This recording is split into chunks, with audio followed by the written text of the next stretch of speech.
광주매일신문 애독자와 광주매일TV 시청자 여러분 안녕하십니까.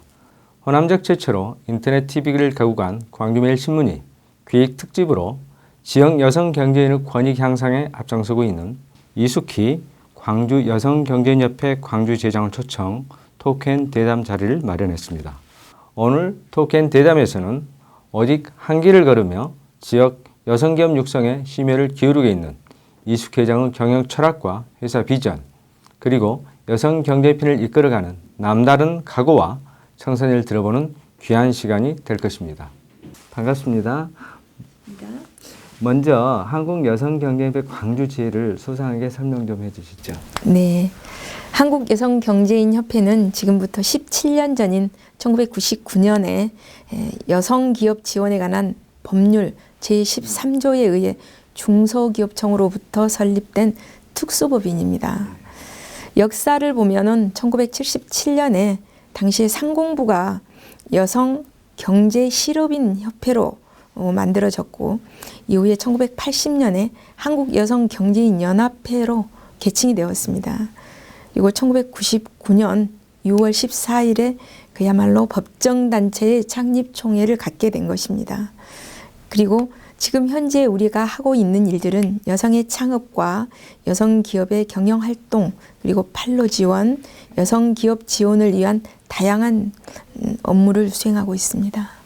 지금 현재 지역, 우리 이제 광주 전남 지역의 여성기업의 경쟁력 어느 정도라고 지금 생각하시고 방안은 무엇인가요? 위기 속에는 늘 길이 있고 방안 또한 있기 마련입니다. 그러나 참 그 방안은 어렵고 또 우리가 새로 개척해야 할 새로운 길들이 우리에게 지금 주어지고 있는 것 같습니다. 한 가지를 예로 들어보면 빛가람 혁신도시에 유치된 대표적인 공기업 16개로 얘기를 하자면 한전엔 지금 77개사의 협약기업이 전수조사가 다 맞춰져 있습니다. 그리고 지속적으로 2020년까지 500개의 기업 유치에 대한 그런 계획이 실행이 되어 가고 있고요.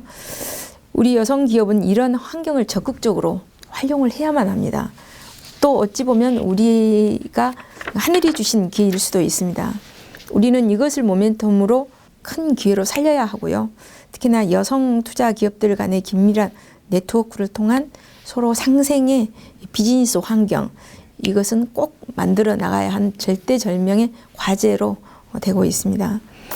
특히나 그 여성 기업의 역량을 최고로 발휘를 하고 그 가치를 인정받았을 때 세계적 인류 기업으로 발돋움할 수 있기 때문이고요. 또 한전과 같은 공기업들의 상생 파트너로서의 수준을 맞춰 나간다면 비로소 우리는 상생의 결실을 얻을 수 있을 거다, 이렇게 생각합니다. 결과적으로는 위기와 생존의 문제는 우리 여성 기업의 능동적인 자세로 우리가 어떻게 하느냐에 따라서 기회가 부여가 되고 또 상생 발전이라는 목표에 도달할 수 있을 거다, 그렇게 생각하고 있습니다. 빛가람 혁신도시 공공기관의 활성화가 지금 어떻게 보면 좀 지속 추진되고 있습니다. 그래서 상당한 좋은 기회라고 생각되는데요. 이 기회를 지금 각 기업인들이 굉장히 그 경쟁이 지금 심화되고 있는 상황입니다. 그래서 지역 여성 기업인들의 그 분발이 아까 지금 촉구된다고 하셨는데 실질적으로 거기에 대한 그 현주소 어떻습니까? 지역 여성 기업들의 현주소는 참담하기 그지없는 현실입니다. 그러나 우리는 여성들이 가지고 있는 특유의 어떤 감성을 통해서 우리는 이제 첫 발을 내딛는 심정으로 우리는 다시 각오를 다지고 있습니다. 늘 위기 속의 기회를 우리는 찾았고 여성 기업인들에게는 늘 편안한 시간만이 있었던 것은 아니라고 생각합니다. 늘 어려움 속에서 여성들은 한 스텝 한 스텝 밟아왔었고 그러나 우리는 그것을 꼭 이뤄낼 거다. 그것은 여성들이 가지고 있는 힘들지만 차근차근 그리고 완벽한 품질 관리, 고객이 만족한 기업인이 되기 위한 회원들의 노력이 시작되었고 늘 기업의 입장에서가 아니고 고객의 입장에서 우리는 변화하는 것을 주저하지 않을 것입니다. 광주 전남의 어떤 상생의 길, 상생을 모색하는 그런 중요한 시기인데요. 그 점에 대해서 한번 얘기. 광주 전남이 상생하여 큰 그림을 그려보겠다고 함께 절충해서 탄생된 광주 전남 연구원이 최근에 발족되었습니다. 참 기대가 큽니다. 아마도 막중한 버거움도 느낄 거란 생각이 듭니다. 우리 모두가 함께 도와줘야 합니다. 어떤 상황에서도 아무리 좋은 대안을 내놓아도 만족하지 못한 우리들의 지금 자세에도 문제가 있다고 보기 때문입니다. 광주 전남이 서로 자기 사슴 쫓기에 바쁘다 보니까 산속에서 길을 잃고 또 커다란 산을 바라볼 수 있도록 한 걸음 한 걸음 서로 뒤로 바라봐서 초심을 잃지 않는 마음으로 큰 그림을 다시 봐야 한다. 이렇게 생각한다는 거지요. 그 큰 그림의 광주 전남 연구원에서 모든 해답을 내놓을 거라는 생각은 조금 무리다 이렇게 생각을 하고 있습니다. 먼저 광주 전남의 갈등하는 모습을 뒷가람에 보여주지 않았으면 좋겠다 이런 생각이 듭니다. 한전이 지금 현재 우리 곁에 왔다고 해서 또 16개 공공기관이 지금 우리 지역으로 왔다고 해서 그건 영원하지 않습니다. 우리가 얼마나 품어 안느냐 하는 그런 문제가 있고요. 그 다음에 그분들에게 우리는 먼저 뭘 도와줄 건지 적극적으로 우리가 나서야 합니다. 빛가람 혁신도시에 이제 공공기관이 들어와 있고요. 공공기관에 관련된 핵심 연구소들이 와 있습니다. 이 연구소들이 조기에 정착돼서 이쪽 지역에 광주 전남 지역의 일자리 창출과 이 지역의 인재들이 그곳에서 일할 수 있는 것이 필요한데요. 그런 상생의 노력, 어떤 노력이 좀 필요하신가요? 한전이 바라보기에 광주 전남의 갈등의 구조에서 빨리 벗어나야 한다는 겁니다. 참 중요한 얘기입니다. 저희가 겪고 그리고 비즈니스 하는 데 있어서 여기는 그야말로 빛가람이지만 공동혁신도시가 기초하고 있습니다. 그렇다고 보면 한 사례를 들어서 얘기하면 광주 전남의 서로 성과주의보다는 우리는 하나를 하더라도 제대로 이곳에 제대로 된 그 연구소나 이런 걸 만들어야지. 광주가 있으면 어떻고 전남이 있으면 어떻습니까? 그것은 결국은 호남민들이 품어 안아야 할 우리의 것이기 때문입니다. 그래서 만약에 우리가 갈등 구조로 계속 이어진다고 하면 그들은 어느 순간 중요한 핵심은 어느 순간 그건 그 책임은 우리 광주 전남민, 우리 호남민들에게 책임은 돌려주고 너무 다투고 너무 싸우고 이런 구조로 가니까 제3의 장소로 옮겼다고 했을 때 우리는 이상한 상황을 만들어지게 됩니다. 그런 측면에서 갈등의 구조는 먼저 깨야 된다. 이건 우리 호남민들의 풀어야 할 과제다. 이렇게 생각하고 있습니다. 특히나 비즈니스 하는 데 있어서는 그렇지 않아도 시장은 좁고 파이도 좁고 하는데 그걸 서로 광주 전남으로 이렇게 나누려다 보면은 결국은 닭 쫓던 게 지붕 쳐다보고 대기업에서 또 다른 지역에서 와서 덜렁 집어가 버리고 난 다음에 우리끼리 싸우는 사람들끼리 얼굴만 쳐다보고 있는다 하면 그 서로에게 손실이 되지 않겠습니까?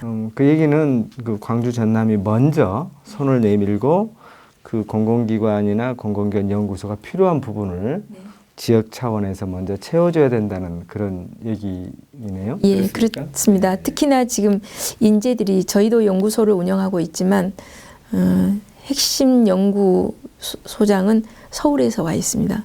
지금 정말 열악합니다. 그럼에도 불구하고 이 빛가람이 미래의 이곳에 에너지의 수도가 될 것이라는 가능성 때문에 지금 내려와 있는데요.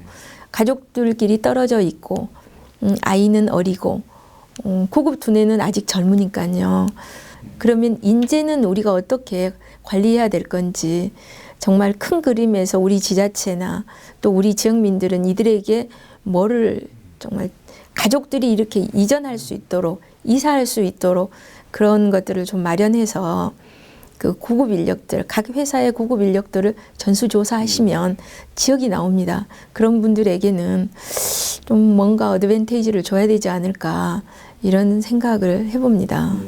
네, 기업인들, 특히 이제 중소기업인들, 여성 기업인들이 비즈니스 하는 과정에서 그 공무원들의 마인드 변화를 많이 이제 지적하셨는데요. 공무원들도 물론 바뀌어져야 되는데 가장 먼저 접촉하게 되는, 기업인들이 가장 먼저 접촉하게 되는 게 행정기관입니다. 행정기관에서 우리가 뭘 도와드릴까요? 이제는 사실은 기업인들이 애국자입니다. 최종의 근로자의 종착역은 결국은 일자리 아니겠습니까? 그 일자리를 만들어내는 것은 누구입니까? 결국 기업인데, 기업인들이 마치 기업인들에게 너무 옛날 방식으로 그렇게 하는 것은 좀 바뀌어져야 된다. 사례들에 대해서는 뭐 용역을 해봐야 알겠다. 감사를 위한 행정. 그러니까 사실은 뭘 하다 보면 뭐 인증받고 또 그 인증을 하기 위한 뭐 준비를 하고 또 받고 너무 틀에 박혀 있는 거에 하다 보니까 중요한 기술, 진화할 수 있는 기술들은 다 놓치고 그 순간에 그것들은 어느 순간 유출이 돼서 중국에서 새로운 걸로 변화해서 우리에게 돌아오고 했을 때는 때로는 원망도 하게 됩니다. 가능성이 있는 것은 좀 발빠르게 움직여서 거기에 정말 우리의 제품이 세계화 제품으로 될 수 있도록 모든 문제와 답은 현장 안에 있습니다. 기업인들 지금 삼성이 간 다음에 우리가 뭐 프리미엄 가전 거점직으로 하겠다고 지금 우리가 어제 회의를 했었는데요. 거점직으로 되면 어떤 것들이 되는데 구체적으로 지금 나와 있는 것도 없어요. 그래서 지금 와 있는 정말 빛가람 이 16개 공공기관 이곳만이라도 정말 올곧이 우리가 품어 안아야 된다. 그래서 정말 다른 곳으로 또 다른 생각을 하지 못하도록 해야 된다는 거죠. 그게 이제 첫 번째 이제 그 공무원들과 공기업과 우리 모두의 문제라고 봅니다. 그 회장님은 30년 동안 IT 업계에서 오랫동안 그 비즈니스 현장을 누비셨는데요. 그래서 어려움이라든지 또 여성 기업인 앞으로 미래 좀 어떻습니까? 글쎄, 조언이라고 하면 좀 거창하고요. 지금 이제 만 29년 사업을 하고 있습니다. 좀 지난 세월을 생각하면 팔자 센 여자들이 이 사업을 한다. 기업을 운영하는 것은 마치 참 고통스럽고 정말 절박했고, 그러나 그 절박함 그 자체가 오늘날 세상은 변화해서 여성이 함께 했을 때 대한민국의 미래가 있다는 그런 시대정신으로 또 피어나고 있지 않습니까? 그래서 여성의 사회참여 그리고 샘세한 여성 CEO의 역할이 어느 때보다 중요하고 책임감도 느낍니다. 그래서 우리 모두가 그 남녀의 어떤 성별을 초월해서 함께 가는 대한민국은 희망이 있을 거란 생각이 듭니다. 광주 여성경쟁협회 운영 앞으로 어떤 데 초점을 두고 해 나가실 것인지. 이제 여성경제인협회 제가 지금 회장이 된 지가 지금 딱 한 달째입니다. 여러 가지 지금 이제 내부 구조를 지금 좀 들여다보고 있는데요. 앞으로 우리의 발전 가능성은 무한하다고 생각합니다. 여성 경제에 참여한 여성 기업인들이 서로 상생할 수 있는 네트워크를 강화해 나가려고 합니다. 특히나 여성 기업인이 가지고 있는 그런 섬세함, 치밀함 이런 것들을 강조해 나가면서 서로 협력할, 연결을 통한 그런 성장, 그런 협력할 방안을 찾아볼 거고요.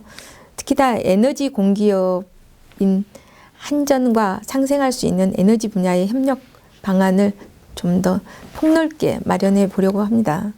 한전뿐만 아니라 또 16개 공공기관 함께 상생협의회를 자꾸 들여다볼 겁니다. 그래서 상생하는 방안 등을 구체화해 나갈 것이고요.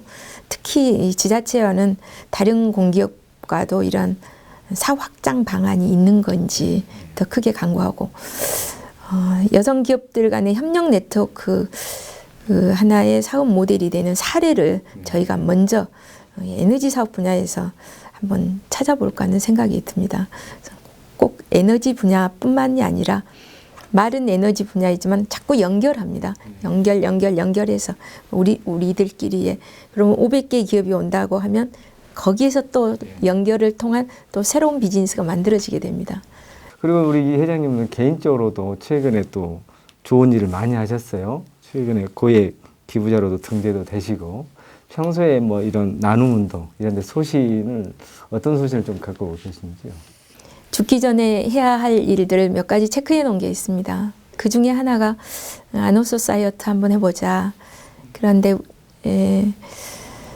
참 행복했습니다. 고액 기부자단에 그 사인을 하고 그 현금이 그 고액이 이렇게 나가는 순간 현금이 나가면서 행복했던 때를 아마 꼽으라고 하면 제가 아마 그때가 되지 않았을까 하는 생각이 듭니다. 기업인들은 책임 있는 일을 하려고 하면 반드시 일정 부분 나눔을 생각하면서 살아야 한다고 생각합니다. 우리가 수익을 창출해서 발생한 잉여금 또 일정 부분은 사회에 환원시켜야 하는 의무를 가지고 있습니다. 또 꼭 그것이 법적인 의무는 아니지만 그것은 꼭 기본이 되어야 한다고 생각합니다.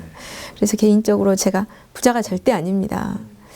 저도 늘 이 여신 때문에 힘들어하고 여느 기업인과 저도 똑같습니다. 그런데 이게 작은 거지만 행동으로 옮기고 자 할 때 그 행복의 여운은 또한 더 큰 행복을 주었고 또 내가 죽기 전에 꼭 해야 할 과제를 한 가지 한 것뿐입니다. 혹시 뭐 이렇게 그 나눔 운동이라고 하신 나름대로 어떤 계기라든지 과거에 좋은 어떤 그 경험이라든지 그런 배경되는 것이 혹시 있습니까? 저도 어렵게 학교를 다녔습니다. 물론 여러 가지 거기에는 사연이 있었는데요. 저처럼 저와 함께 공부한 사람들이 참 어려운 사람들이 참 많았어요. 근데 이제 나도 꼭 이런 사람이 되고 싶다라는 그 작은 소망이 어렸을 때부터 있었고 또 어린이 재단 후원회장을 하게 되었습니다. 제가 1996년 이쯤 기억이 나는데요. 96년도에 어린이 재단 후원회장을 하면서 제가 나눔을 싹트게 되었고요. 어느 섬에 우연히 갔는데 제 초등학교 6학년 담임 선생님이 계셨는데 거기에 아주 낙도에서 교장 선생님을 하고 계셨는데 선생님과 얘기를 듣다 보니까 거기에 바다에 가서 남자들은 다 죽고 여자들하고 아이들만 살아있다는 거예요. 남아있는데 너무너무 불쌍해서 못 보겠다는 말에 제가 옛날 과거가 생각이 났습니다. 그래서 제가 그때부터 시작한 것이 인연이 되었습니다. 그래서